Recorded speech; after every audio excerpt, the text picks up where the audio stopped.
All right, hello. Welcome back to Trash Talkin. I'm Reg. I'm me, and we took a little week hiatus. It was pretty busy, but we're back for episode 9. Instead of talking Cowboys like I feel like we have for the past couple weeks, we are talking about the big news in the football world, that Stefon Diggs being traded to the Texans. We're talking about Caitlin Clark coming off a very successful tournament, but a non-successful final. So we're going to start off with the Diggs to the Texans move. I love the move for the Texans. I kind of like the move for the Bills, but I think it kind of sucks. Do you think the Bills' window is closed now after this trade? No, I don't think him leaving affects the team at all. I think if you actually ask Josh Allen, he would actually say, good, we got rid of the headache. You know, he was more about himself than the team. He cried when they needed him the most. He didn't step up this year. He could have been the difference. Now, their receiving core is actually thin. You got Curtis Samuel, Shakir, Mac Hollins. I mean, that's pretty sad. And now they got KJ Hamler, who Denver were happy to get rid of. So if you don't know when Thanksgiving is in Canada, he'll be hurt by then. KJ Hamler, so you won't even have to check your schedule. KJ Hamler will be out for the year by the Canadian Thanksgiving because, the guy just can't play. They have two great tight ends. I mean, they can throw the ball. They got the running game. But they lost a lot of guys. Mitch Morse, I think, is going to hurt them more. Jordan Poyer. Leonard Floyd, who I liked when they picked him up, that's going to hurt them. I think they're kind of like Dallas. Their offseason has been nothing. Yeah. And for those two teams who are so close, but they can't afford to go get anybody. I mean, I'm glad they got rid of him. They're still stuck with the salary cap. Houston's only renting him for a year. Houston don't even want him after a year. And they voided his contract, too. Yeah, so Houston really only wants him for a year. So, they're trying to win now. For Buffalo, if you look at their schedule, they play the NFC West. They go at Baltimore, at Houston. They got Detroit at home and Kansas City at home. Plus their division, which Miami and the Jets are always like a split. Yeah. I don't see them winning more than 10 games. I don't know how their total's at 10.5, but I don't think this trade really is indicative of them quitting or them. I just think they got rid of a headache. Yeah. I think, as well as I do, it's a deep draft for receivers. That if they don't trade up to get one of the top 3 or 4, they're still going to get somebody like a Xavier Worthy or Coleman from Florida State where they draft. So they're getting somebody again on a rookie contract and getting rid of somebody who makes a lot of money. So to me, it's a win-win for both teams. Houston gets them for a year. Their receiving core is not that great, so this helps them out. And for Buffalo, getting rid of the headache and the money. With the schedule they have, I don't think it's going to hurt them as well. They were going to draft a receiver anyway. Probably. So, yeah, I mean, to me, the losses are greater than trading him. What do you think? To me, it's a win-win, but not in like a performance way. Like the team just got a lot worse to me. And I think the only difference between the Cowboys and Bills offseason is the Cowboys, it's kind of disappointing because we didn't go get anyone. But, I'm still sitting here I think we're going to win the division. I don't think we're going any further. I don't think the Bills are going to win the division. I don't think they're going to make the playoffs. And I know because of Josh Allen, we'll say the window is still open and will always be open for him. But we got to treat him the same way we treated Mahomes when Mahomes lost his number 1, because Allen is not Mahomes. So when Mahomes lost his number 1, I treated him like he wasn't winning. I thought you guys were going to win the division. And if you didn't, I thought the Raiders were there was a possibility with them winning the division.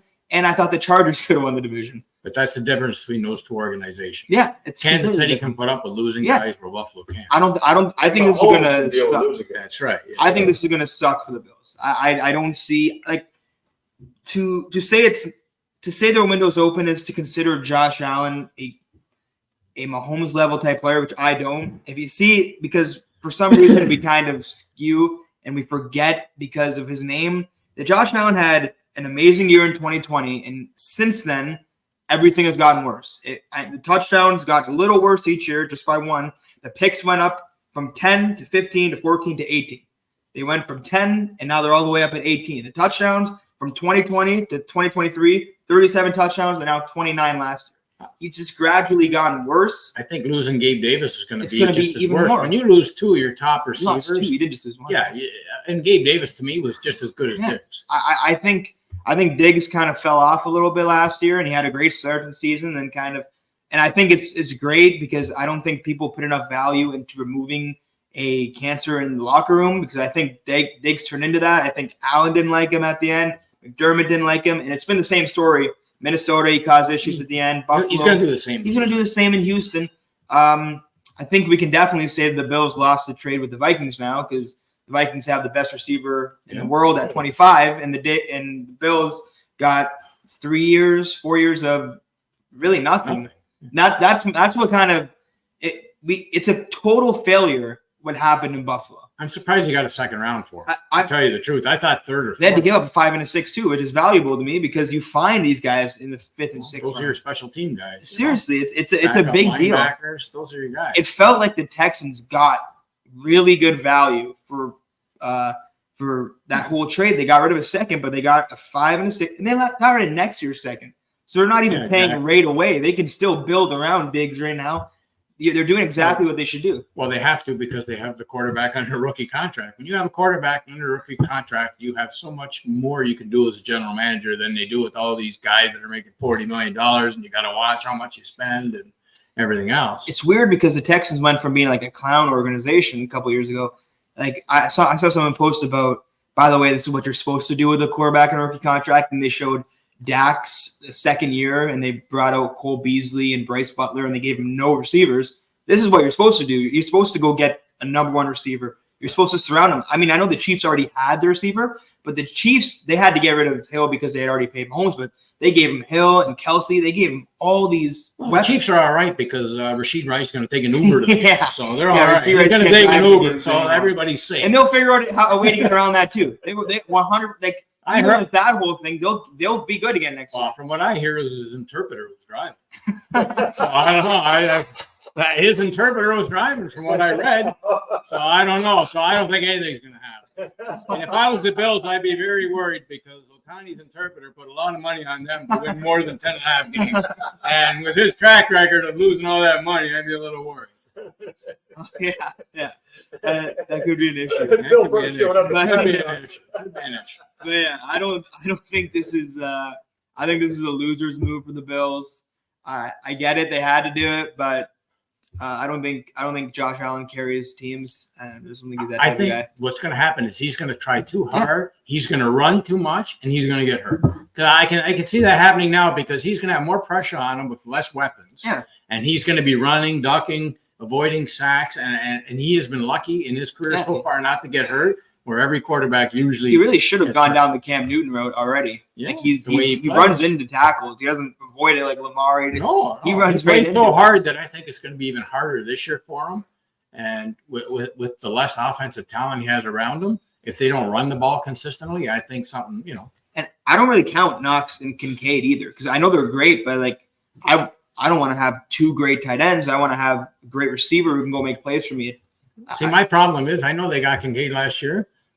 They needed another receiver last year. Why didn't they draft the receiver? Sense to me last year. They already had a tight end. I know 2 tight ends are good, but they already had one good tight end. They should have drafted a receiver last year when they had the chance. Now you have to do it this year, and they're lucky. It's a deep draft.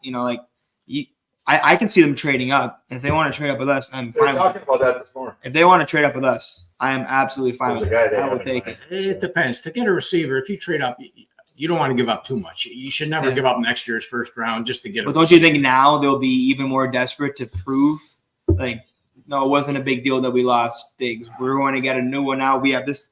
Like if I'm the Bills and Xavier Worthy is still sitting there around 23, I'm trying to trade up because I don't trust that he's getting down to mine. And from what I saw, I don't mind trading up that much. I just you can't trade up to like Harrison. No, I wouldn't go up to get Neighbors. If you want to trade up 5, those guys are gone. Well, Harrison and Neighbors will be gone top 8 to me. I heard now Arizona, where they are, if somebody wants that pick, they want 3 first-round picks, which is crazy. You're going to get a generation Marvin Harrison? No. Yeah, I want not 3 years. If I was like the Patriots, I would be thinking very much so about taking Marvin Harrison instead of a quarterback. That's how it's a good receiver draft, but the top 2 are easy for me, and they're going by themselves. Yeah. Neighbors and Harrison. Then you go Roma Dunze is probably going to go 10-15, but then you can really get into with the Bills, Xavier Worthy, Adonai Mitchell, Keon Coleman. They're all tall, big receivers. Ladd McConkey's good. I don't think he's as good as those guys, but you can get guys like that. I think it's a perfect year to get rid of your receiver, but I don't know. It feels like that little era is a big failure. If he wasn't such a headache, they would have kept him. But they saw what he was doing to Josh Allen, and you have to stick up for your quarterback. Yeah, I mean, he blamed him for everything, and you can't be like that. It's going to be interesting. Now we do get Diggs on Diggs this year, though. We get Texans Cowboys. I can see that being the Thanksgiving game. I think that Houston's going to be on a lot this year. And Houston will be on a lot. They're going to Stroud's has launched them into this #1 platform. I can't wait to see them this year. So that's going to kind of segue into our second topic. Are the Texans contenders in the AFC now after this trade? I think they were before. This trade doesn't put them over the top. This trade to me is nothing. They're renting them for a year. Yeah. I mean, they got Nico Collins, Noah Brown, Tank Dell if he's healthy, Robert Woods. Picking up Joe Mixon, I think, was great for the running game to go with Damian Pierce, because Mixon's at the time in his career where 15 carries is enough. He can't do it all. Stroud is awesome. They picked up Daniel Hunter and Autry from Tennessee. Their defensive line, they picked up defensive backs. But the one thing about Houston that people ain't going to realize is it's easy to win when you have a last place schedule and nobody's aiming for you. But now people are going to aim for them. They have a first place schedule. Like we were talking about, they play Baltimore, Buffalo, Miami, Detroit at home, at Dallas, at Green Bay, at Minnie, at the Chiefs, and at the Jets. That's a killer schedule. Yeah. So for them last year, it's fun and games when you have it's easy. I'm a Denver fan. We've had the last place schedule for years. We don't take advantage of it. But if you take advantage of it and you win, the difference between playing a last place schedule and a first place schedule is huge. I think they're a good team. I don't see them as Buffalo being more than 10-7. The AFC is so compact where everybody is so close, other than Kansas City and probably Baltimore's record. Everybody else is 10-7, 11-6, 9-8. There are going to be so many teams at that, and their division is so tough that now you give teams a year to prep for Stroud, where before we're playing Houston next week. It should be easy. Now it's totally different to game plan and to be game plan. So I'd be interested, and they're going to be on prime time, which is, you're going to see them a lot. So it's going to be a lot harder that way. They have the talent, but definitely they have the coaching staff. But now when you're playing games against better teams and they're close, it's a lot harder to win. So I'm going to be curious. I think the Diggs trade is great to rent them for a year, but I don't think this puts them from here to up here. I think they're still in there. I still think they're below Kansas City, probably Baltimore, Cincinnati for sure. I think right now Cincinnati, to me, is still the only team that can knock out Kansas City. Everybody else is going to sort of beat each other up and lower them. And unless the AFC West comes up and starts beating Kansas City like last year and knocks their down, and hopefully they have to play on the road in the playoffs. Yeah. But do you think Diggs helps them that much? I think the most important positions in football: quarterback, edge rushers, corners, and the second wide receiver, not the first receiver. So I think Nico Collins as a first receiver is like a C+ first receiver. I think Nico Collins as a second receiver is a B+ A wide receiver. I think they have two great edges now. They have Will Anderson on one side. They'll have Daniel Hunter on the other side. They have Derek Stingley, who I like a lot. I think he's a great young cornerback. Stroud, I like Stroud more than I liked Bryce Young in the last draft. And they have Tunsil, a great tackle protecting. They have all the positions I like, and they have a great head coach. I think I'm not saying that they're gonna be the best team in the AFC next year. I don't like that. I tried after the 2020 draft. I didn't like Trevor Lawrence going into the draft, and I didn't like him. And I did my victory lap the year after with Urban Meyer, and then he had that one season where we were like, oh, maybe he's good. And I switched. I changed up for some reason. And this year I thought they'd be in the AFC Championship game, and they weren't. And so I'm back on where I was originally with Trevor Lawrence. I thought he was overhyped coming into the league. I never saw him beat a good team when it really mattered at Clemson. So I'm back there. I don't think the Jags are really all that good. I like Gabe Davis. I like him more as a 2 than a 1. So I'm not really on the Jaguars train. I think the Titans got a lot better, and I think the Titans are going to be a lot more difficult than people think they're going to be. The Colts, it's hard because I liked Anthony Richardson a lot, but it's kind of like a rookie season now. We had 3 games last year. You're going to have to go through the same things. I think the Texans take the division, and I think it'll be pretty much decided with a couple weeks left. Just because I don't like the rest of the – but obviously the Chiefs are on their own level. I can't really tell with the Bengals because Burrow was horrible last year and then got hurt, and it seems like he gets hurt all the time now. They're losing T. Higgins. I think the AFC is opening a lot more than it was last year. You're getting teams get a lot worse. I think the Ravens spell might be off everyone. Maybe it's off me. I don't trust the Ravens when it comes playoff time. I think losing Patrick Queen is going to really hurt them a lot more than they think. And is Odell going to defense is their forte, and if they're not defending and winning games 19-16. I mean, Baltimore scored points last year, but against that defense. Yeah, I'm not a huge believer in the Ravens. I loved Stroud last year. I love him. I love the team this year. I love how they put him together. I thought everyone kind of hated the move at the time. I loved how they traded for the 3rd pick last year to get Will Anderson. It felt like they saw their guys. They saw the guys they wanted to build off on both sides of the team. I don't know if it pits them over the edge. Like if they were to play the Chiefs in the AFC Championship game, I don't think I'd even give them that much of a shot. I just think Mahomes has that thing. But I think you give Stroud a number 1 receiver after what we saw he did last year with Nico Collins and Tank Dell for a little bit before he got injured. Noah Brown, who was a Dallas Cowboys reject, all Cowboys Nation couldn't stand him. Dalton Schultz, Cowboys reject again. He was great. And Brevin Jordan, who I like a lot as a second tight end. He's that good athletic tight end. So I think they have weapons. They have a tackle to protect him. I think you can keep him upright. And after what we saw year 1, I know he was hurt a couple games. I think he's going to be even better. Sophomore slump is something that absolutely happens. But I don't know. I think they are a top 3 team in the AFC. I don't know if it's just kind of they're definitely recency bias. They're definitely a playoff team, but like I say, everybody is so close. That's the thing. It's winning the close games are going to be huge in your division. And there's not many easy games that I read out of their schedule. No. So, again, the difference from one year to the next is huge. Yeah. And remember, Detroit's in the same situation. They're going to have first place schedule. They've never had that before. They have. I read they're playing Dallas, they're playing Buffalo, they're playing Houston. It's a big difference when you start playing the big dogs every week rather than playing at 1 o'clock on Sunday afternoon and nobody's watching you. And where you're playing at 8 o'clock on a Sunday or Monday or a Thursday and everybody's watching you get a little tight. It's going to be different. And coaches will definitely plan better for Stroud. We see that happen a lot. Right. Yeah, the first year. You're How they get the tapes. We saw. Everybody's second year seems to be the worst. Baker's second year was horrible, and I know he never ended up being great. Dak's second year was the only year where I think everyone thought maybe we were going to move off of Dak. It seems to be a second year sophomore slump. Yeah, you got to learn. Yeah, if they learn from you, so now you have to learn from them. So you got to come back. But they're definitely a good team in the AFC. So again, they should win the division. 10 games, I think so. 10-7 probably win that division because everybody's so tight. It's just winning your division games that's going to get you over the hump. But they built a really, really good standard for the team, and they're going to have to win while he's on that contract. So that's what I like, that they're kind of realizing that once you have a quarterback on his rookie contract, just give him everything. Give him a number 1. You have the money to spend. You have the money now. That's what you pay. Like Stroud.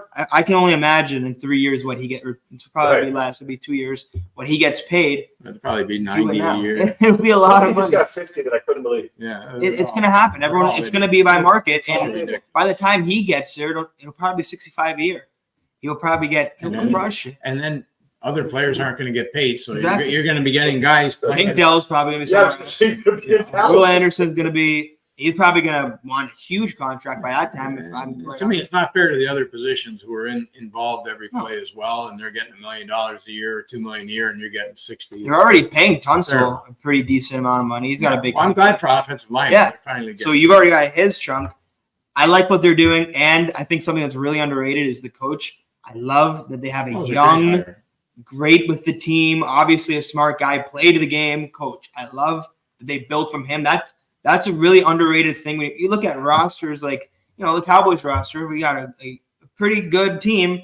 And then we got this little mush guy on the sideline, and he's not firing anyone up. You can tell DeMeco Ryans fires him up. Well, you play as your coach. You do, absolutely. You play. You see him on the sidelines, you're going to play harder. Detroit. If I walk in the room and DeMeco Ryans is there, I'm going to get – if I walk in the room and Mike McCarthy's there with his clipboard, I can't get hyped with this guy. It's a new generation of how you have to coach now. And players play more for people that played in the league. Respond, they Sure. respond. And people that they can relate They to. are, Like D'Amico Ryans is a young guy. I'm sure being young, he's kind of still embedded in the culture of young people. He's more than Mike McCarthy is. Andy Reid's different. He's proven himself. You're a proven old coach. Like even Belichick. Belichick ran out. Saban, I just saw a video of the Alabama football team, and I've never seen an Alabama football team laugh and joke around and smile at practice. Saban, his way ran out. Belichick, that's the old way of it's dead. coaching, It's gone, and Pete players Carroll. aren't responding to it. No, those days are over in sports. To coach like that, Yeah, you can't. Bobby Knights and that. You can't be like. You got to that have a anymore. relatable Yeah, coach. because they're not going to respond to it. No. they're making millions more than most of these coaches. So, Exactly. All right, let's go into our last topic. I've been waiting for this one because I have a strong opinion on this. Does Caitlin Clark not getting an NCAA title affect her legacy? Why or why not? No, the one phrase I hate in sports is, unless you win a championship, you're no good. You're not the GOAT. You're Who not said that? this. You're not Will? that. Jay Will? Everybody says everybody that. says You got Jay Will Stephen just A. said that, Smith, too. Jay Williams. These guys, only one team or one person wins every year. Okay? and it's a team sport. It's not It's a tennis. team sport, exactly. If it was tennis or golf and you can yell at it yourself and Right. listen, when you're on a team, if you're playing a sport, you're not playing offense, you're playing defense. Well, how are you supposed to? You can't control the rest of your team. She is by far the best women's basketball player I've ever seen. She averaged 32 points, 7 rebounds, 9 assists a game. Okay. And if you take her off that team, they would win 5-6 games. They had nobody. To me, They were you're living. a champion. You're They great had nobody. to make somebody better. Your job as a star is to make the people around you better. They have nobody. They got Gabby Marshall, Hannah Stolke, Kate Martin. They're just regular players. Right. He made bad players good, good players great. She made the players better. Without her, they were nothing. Her passing was more. Oh, and they couldn't handle it. Yeah, her passing to me They're missing was a more hit. than her shooting. Yeah. I hate people say, well, she takes 30 shots. She had to. She had to take 25, 30 shots. They would have got killed every game if she didn't score. And look what But the happened way when she got passed, pulled in the second half. She wasn't hitting, But- but they weren't scoring. to me, They need her. yeah, the They have problem to have a is, score. and this is, I watched a lot of basketball this weekend and coaching. It was great coaching. When they Yeah. played LSU, the LSU coach kept the same defender on her the whole game and let her Who's get with lit the- up like a Christmas tree instead of trying to get in basketball. HBL. You can take the ball out of they don't in the NBA because they don't want to lose ratings, but you can take the ball out of the best player's hands. You can make other players beat you, and that's Kind of what they what they did. When Yeah. South Carolina, when they gave up 18 points in the first quarter to her, the coach, the second quarter, guess what? Somebody else was on her. They made her, did. Good move. they made her come up the court and, made her pass the ball, made her get it away, made her a little more jittery. And, that's coaching. If you watch the guys' game on Monday night, they let Edie get 30 points. That was awesome. They never let That was him so shoot smart. a 3-pointer. That was the best That was coaching so Danny smart. Hurley I've ever seen in my life. He's was smart. that He's an coaching. idiot, but he's smart. But why can't every coach against the superstars like that? And that, it's not taking away the game. No, absolutely. That, That's all Belichick. When do you Purdue had 7 3-point shots in the game. That Edie could have they 50, did about it wouldn't 35, matter. 40. They didn't care. Here, shoot. It was go perfect. ahead. It was great. 2s don't beat you. 3s will beat you. You can shoot all the 2s you want, and I don't know why they don't do that in the NBA. But Yeah. if they're great at shooting 3s, let them shoot 2s. Yeah, it's Let them perfect. shoot 2s because the more they miss in 2, it doesn't add up. But she is the best by far. And you know what? I hate that phrase. Well, she don't. Dan Marino never won one. There's a lot. Dan Marino, a bad player. Jim Kelly was Jim good. Kelly, Yeah. Jim Kelly was great. Yeah. And when John Elway, when he first lost his first few Super Bowls, Yeah. he was on teams that had no defense. That's the thing. Peyton But Manning- context is Peyton huge. Manning the same way. He's the same way. What? Because if Peyton Manning didn't win a Super Bowl, he would have been no good. If John Elway didn't win one, Yeah. John Elway was on average teams. He made everybody better. He got them to the point. He couldn't play defense. So Yeah, in a exactly. team sport, you can only control what you can control. And to me, she was fun to watch. Oh. She was not a hog at This all. old guy watch. She made the players around her better. She is the reason why people are watching women's college basketball. Yeah, none of this would It's got happen. nothing to do with South Carolina and everything. Yes. On her autograph, like swarming. And that was awesome. I can only imagine what she's going to do for the WNBA, and I think their ratings are going to skyrocket. But you know what? To me, you don't have to win a championship to have a great legacy. That's horrible. Well, in keeping with my LeBron James argument, I don't think championships matter at all. I especially like I cannot stand that this is being used against her in college. It's not a 15, 18-year career where she didn't win. Yeah. It's 4 years on an average team where she was the best player by sometimes we can just use context and eye test to say that this is the best. It gives I'm never gonna act like I am someone who sits down and watches NCAA. I don't watch college basketball for men or women like a lot of other people do. I don't know who stacks up against her. I don't know any of that. All I know is that she broke the all-time record for both, and watching her was like watching Curry. I seriously didn't see much of a difference between watching her and watching the NBA, besides maybe the physicality, but she was pulling up from half court and she wasn't like once or twice. She was doing it regularly. Yeah, they weren't Hail Marys. They were shots. She was the best player out there, and she lost. Like we see all legends do. LeBron running into the Spurs and the Warriors. She ran into a great team, and they took her down. Colin Cowherd says some stupid things, but sometimes he's very right. We always see the icon run into the dynasty and run into this great team. That does not mean the icon doesn't deserve the praise. Like she is now a women's basketball icon. Like no matter what she does next, these last 2 years were unbelievable. So and she didn't take the coward's way out like LeBron and take the transfer portal and go to LSU or go to South Carolina. She stayed home. She played on that team. She made them better in the last 2 years. They had great years. They got to the finals 2 years in a row. Yeah. To lose to two really good teams. I don't see a problem. And like I say, they were undersized. Yeah. They're a good three-point shooting. They got most of their buckets on fast breaks where they're passing and running. They're not a half-court team. South Carolina was a lot bigger than them. So you can't blame them. If they missed a shot, South Carolina was getting the rebound. Every time. I saw South Carolina's record over the last 3-4 years. It was like 90 and like 13 or something like that. It was unbelievable. I'm kind of done with the ring talk. Like if we want to do rings, make your legacy, okay. Bill Russell's number one in everything. Bill Russell clears everybody because he has 11 in an era where they had 5 teams.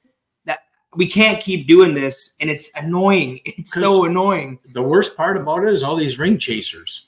You know, they can't win on this team, and I want to go play here next year. I want to play here for $1 million. That's what this narrative is saying Doug Williams is better than Dan Marino because he won a Super Bowl. That's what this narrative has done. It's done, especially with social media. Players hear everything, and you don't think Russell Westbrook is like shaking at night thinking, I don't have a ring. I may have been one of the greatest ever, but I have to go to the Lakers and now the Clippers, and I have to chase these. Does that mean you great just to go be a ring? No, absolutely not. Von Miller has become a ring chaser. In their head, you got to think that they're sitting there like, no one's going to ever consider me great, even though Russell Westbrook for that 4 or 5 year run is one of the best players I've watched in sports. But now he's saying, I got to go be a bench player in the Clippers and get a ring. Carmelo Anthony's end of his career was one of the saddest exits to a career I've ever seen. He went from being the guy to, can I just sit on the bench and hopefully you guys win a ring? And Paul Pierce tried to do it, but everywhere. Yeah. I don't like it. And here are some players that never won an NCAA title, and we have never asked how great they are in college. Tim Duncan, Shaq, Pistol Pete. Tim Duncan, I didn't know this. He's the first player in NCAA history to reach 1,500 points, 1,000 rebounds, 400 block shots, and 200 assists. They never went to the Final Four. Shaq never went to the Final Four. Pistol Pete, who had the record before Caitlin Clark had it for all time, never went to the Final Four. So I'm not really into this. They didn't win a ring in college. In the NBA, yeah. If you go 18 years and you don't win a ring, I can see how that would lower you in the standings. But I have more respect for an athlete that stays on the same team, plays with this, for the community, plays there rather than be a ring chaser. And you know what? I can't win here. Yeah. I better go over here and play. I'll take a pay cut now, even though I'm, money hungry or whatever. I got more respect for guys that stay on one team, which you'll never see anymore. Yeah. unfortunately. And in college, you're never going to see it either because of the transfer portal. So you're getting kids now in college basketball staying longer, but they're playing on 2 and 3 different teams, which I don't blame them because it's benefiting them. Yeah. But then when they get to the NBA, if you watch the college tournament, these guys in the NBA next year will be nothing. Oh, these guys will play 10 minutes a game, 12 minutes a game. They're not going to be a factor in the NBA for 2, 3, 4 years. Yeah, I definitely respect what she did, and it's not like she stayed with the team that was bad and just barely got them, a 15 seed or 14. Like she was a first seed, both years. Like she was, or I think she was a 2 seed this year. Like I don't know. It's hard for me to take away Jay Williams. Like I don't know what he was talking about. She's not great because she hasn't won. I don't care if she's won. Watch her with your eyes. You see how great she is. In every sport, there's only one winner. Exactly. And there's 31 losers in most sports or 29 losers in sports. So if you're comparing that, and again, so what? If a guy in the NFL is a backup linebacker, but he's got a ring, what, he's great because he was on that team? No. How many guys on Kansas City got to be, kissing Mahomes' butt because he's got them all those rings and they didn't deserve it. Do you think those receivers who dropped all those passes? Darius Toney has a ring. They deserve a ring. Darius Toney has 2 of them. So what? Jay Williams, that makes you great? No. And because they got a ring, that doesn't make them better than another. And it's always the guys who, I hate to say it, but it's jealousy. It is. It goes different ways, and it's jealousy of people. And that's the thing. When you're great, people are going to be so jealous of you. They're going to try and figure something out that's wrong with you. Always. And I hated the in-game, they did the broadcast. I think it was Kelsey Plum. And they were just I think it was her. I just heard about it the other day, and I watched a clip. And they were kind of just subtly trashing Caitlin Clark. And it's I can't believe that. And it is jealousy. It was the same thing that happened with LeBron when he came to Cleveland. And there was that clip of them being so what? He's 17 years old. He has to prove himself. Well, Caitlin Clark has proved herself. She's going to be – there's some people saying they don't think she's going to make an impact in WNBA right away. I think she's going to be a top 10, 15 player right away. Could be even more. She's going to change the way that game is, the way they play, the way everything. She's going to change that. And you don't think Indiana's just sitting there saying, wow, thank you. Yeah, it doesn't matter what. It doesn't matter if you're in college or. You know how much money's coming in next year? She's unbelievable. You know how much money's coming in next year, especially for Indiana? Now that they're going to get her, they're already marketing. They already know she's going first. Teams are already marketing the game they play against her. I want a shirt. I'm going to start watching that. I'm going to watch the draft's next week. Next Monday. The draft's next Monday. I can't wait. This is a huge moment. It's going to, like I said a couple weeks ago when we talked about it, it's very it seems like this is a big moment for women. In women's sports. Lisa McIntyre in women's history. Sports, not basketball. And Billie Jean King, it's that type of thing. It's Billie Jean King. I used to watch once in a blue moon women's basketball when there was nothing else on. Horrible. It was bad. The shooting was terrible. The games were horrible. It's gotten. It was just something because there was nothing else on. She has made it where they're watching that more than they're watching the guys. It's huge. And it was more invested. It had nothing to do with South Carolina, LSU. No. It had nothing to do with the other players. No. It was her. I forgot when the Purdue and UConn game was. I knew when Iowa was playing. Yeah. I threw it on. Working outside. I didn't know. I didn't even know the game was going on the other night for Purdue and UConn. I saw it was at halftime, and I put it on. I knew when Iowa was playing because of her. It's a very LeBron, Wayne Gretzky thing. And you're going to notice a drop in college basketball next year for women. Huge. They're going to think the ratings are here. They're not going to. No, it's going to go down. It's going to go down. Because she's that big. But she also elevated other players. So other players that some of us would have never even watched. Now we go, hey, she's good. And look how good she is. So she elevated their profiles by being so damn good herself. Well, what she did was, I understand it's going to go down, but you're going to see these new generation of girls playing basketball the same way when I saw Ryan Miller play for the first time, I wanted to be a goalie. When I saw Romo throw, I wanted to play football. When I saw Ortiz swing, I wanted to play baseball. They're going to see this somebody who looks like them. It was like Curry for short guys. They could only shoot. It's going to boom high school basketball. Absolutely. It's going to be huge. The girls' high school basketball. It's going to increase revenue for the WNBA. Yes. So they can finally start playing. People discount what the impact is when you see someone. It's different for a girl who watches LeBron, who's 6'8", 245, and a dude. Right. The impact it is when you see someone who is like you, who looks like you, playing. That's a huge thing. Like same thing goes for Angel Reese. When you see someone who looks like you, plays like you, you're going to want to play. Those two, we're not talking about Angel Reese enough because those two are going to just let the league take off. Yes, it's going to be a lot better. You're going to see a lot more primetime games. You're going to see a lot more stations. And like David said, you're going to see a lot more money going to the players. They're not going to, they'll actually be flying first class, it'll be getting stuff. She's going to change everything. She's going to change that for the better. And for somebody to say, well, you didn't win a championship. No, it's so stupid. There's too many people in life that haven't won championships, and there's too many dummies that have won. them. And you're going to tell me because they're walking around with a ring on their hand that they're the best? Some people just should have their opinion taken away. Because when I heard Jay say that, I was like, I actually like Jay Williams. I think he says a lot of smart things. ESPN have a lot of dummies on there, and they just like to hear their voice. And I hope they don't believe everything that they say. Yeah, sometimes you wonder if they're just doing it for ratings. I hope they're doing it for ratings because if not, they're actually shouldn't be on TV or radio. Even then, you'd think that just after watching what you watch, you just have to give it up and not be dummy. Exactly. Say, hey, give it that was awesome. That was really good. Like I'm sitting here like she lost, and I know the main goal is to win, but she was awesome even while losing. And someone mentioned she's not just a scorer. Like she didn't just jack up. Her passing is better than her shooting. Her passing is better than her shooting. I know it's a different body type. She reminds me of LeBron just because she scores at will, but that's not what she's always looking to do. She's looking to get people open, but the scoring is so great too that she's scoring 30. Yeah. It's fun to watch. And I don't think you'd see one of her teammates ever say that she's a hog. Or they love her. You can tell they love her. You can tell they love her, and they don't care when she shoots because they want to win. They know, and they're if you're on her team that she's your ticket. Yeah. And I mean, I know it's just a stupid rooted in society thing, but I love how fiery she is. I was going to say how mad she gets. Reese does the same thing. They get into it. It's so much fun. This is what I hate about ESPN and people that talk. When she gets fouled, sure, she's going to say something. In the NBA, when you don't get fouled, they're crying. How come when the guys do it? The biggest Lowry, my wife's favorite.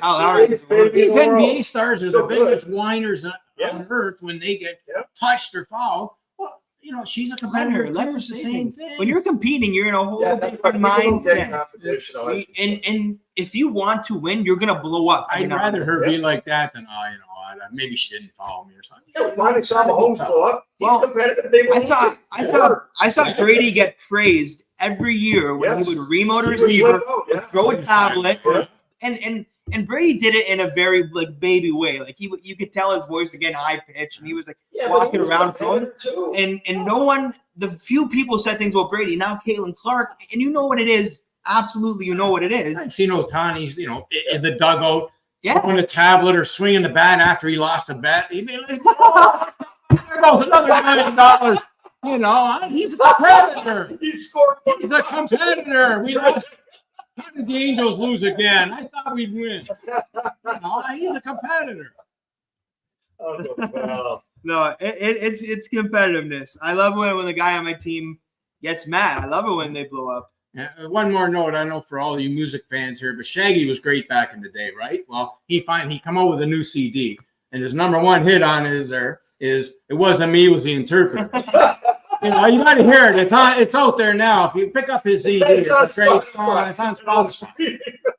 It wasn't me, it was my interpreter. Check it out. I think that's a good way to end it. Go check it out. So I think we're both on the same side for this one. Oh, I think this will only fuel my LeBron arguments in the future.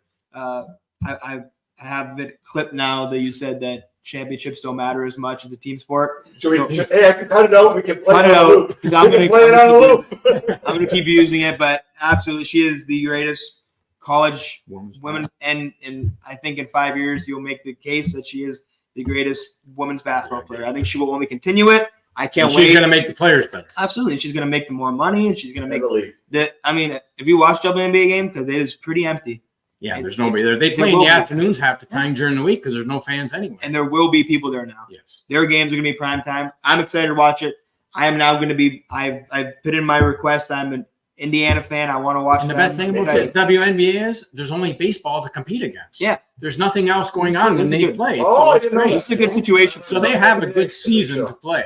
They've hit a gold mine. I know they've never had like the LeBrons. Oh, Zion, by the way, another great college athlete in college who didn't make it. Because they only played 1 year, but he never. I know Kyrie Irving. Kyrie never did it. So I know the WNBA has never had like a LeBron like hype, Zion hype coming in.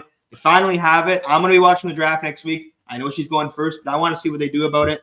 And I'm very excited for the WNBA season, which is something I've never said, and I'm excited to finally get into it and add another sport to my watch list. Don't forget, tell people to subscribe. I got it up on the screen to Trash Talk and Reg E. You just did, so do that. And next week we're going to be talking about the Bears, the football draft. The draft coming up, which is my favorite time of the year. Bobby? We're going to have Bobby Kostopoulos on to talk about the Bears. On. We're going to talk about the Bears, and we will also, because I don't think we only have a week before the draft, we'll talk about some other things in the draft.